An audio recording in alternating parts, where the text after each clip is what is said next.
সকালবেলা ঘুম থেকে উঠেই দেখি আমাদের গাছের কাঁঠাল একদম পাকাপাকি। আমি তো মুখ হাত ধোয়ার আগেই কাঁঠালের দিকে 2-3 বার তাকাইছি। তারপর ফ্রেশ হয়ে এসে দেখি আম্মু কাঁঠালটা এমন সুন্দর করে ভেঙে প্লেটে সাজাইছে, মনে হইতেছে কাঁঠাল না, অতিথি আপ্যায়নের আয়োজন। এরপর মুড়ি দিয়ে কাঁঠাল খাওয়া শুরু করলাম। আহা, এই সাথে সাথে কোনো 5 তারকা হোটেলেও পারবে না। গ্রামের গাছের কাঁঠাল, তার উপর মুড়ি, এই কম্বিনেশন বুঝবে শুধু যারা খাইছে তারাই।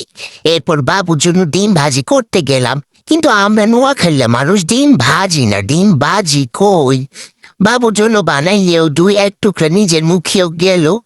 রান্না করতে করতে না চোখে দেখলে আবার রান্না ঠিক হয়েছে কিনা বুঝমু কিভাবে।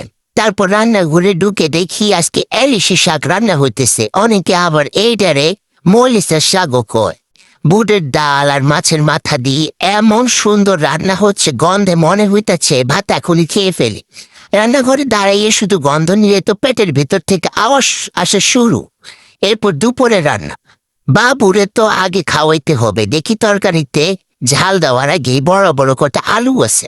আমি চুপচাপ কটা আলু বাবুর জন্য আলাদা করে রাখলাম, কারণ পরে ঝাল হয়ে গেলে বাবু তো আর খাইতে পারবে না।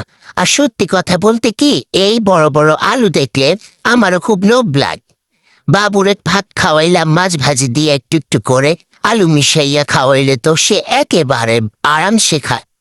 বাবুর পেট ভরলে আমারও শান্তি লাগে। এরপর দেখি আমূল্য তিয়া শিং মাছ দিয়ে ঝোল রান্না করছে, একটু আলু দিছে। এই তরকারিটার স্বাদ কিন্তু যারা খাইছে তারা জানে, গরম ভাতের সাথে এই ঝোল থাকলে আর কোনো কিছুর দরকার হয় না। 1 প্লেট শেষ না করতেই মনে হয় আরেক প্লেট ভাত দিলে মন্দ হইতো না। এই ছিল আমাদের আজকের একেবারে সাধারণ গ্রামের দিনের খাওয়া দাওয়ার গল্প। আপনাদের যদি ভিডিওটা ভালো লাগে তাহলে একটা লাইক দিবেন, কমেন্ট করে জানাবেন আপনাদের এলাকায় কাঁঠালের সাথে মুড়ি খাওয়ার চল আছে কিনা। আর এমন গ্রামের জীবন আর মজার ভিডিও দেখতে চ্যানেলটা অবশ্যই সাবস্ক্রাইব করে পাশে থাকবেন। আল্লাহ হাফেজ।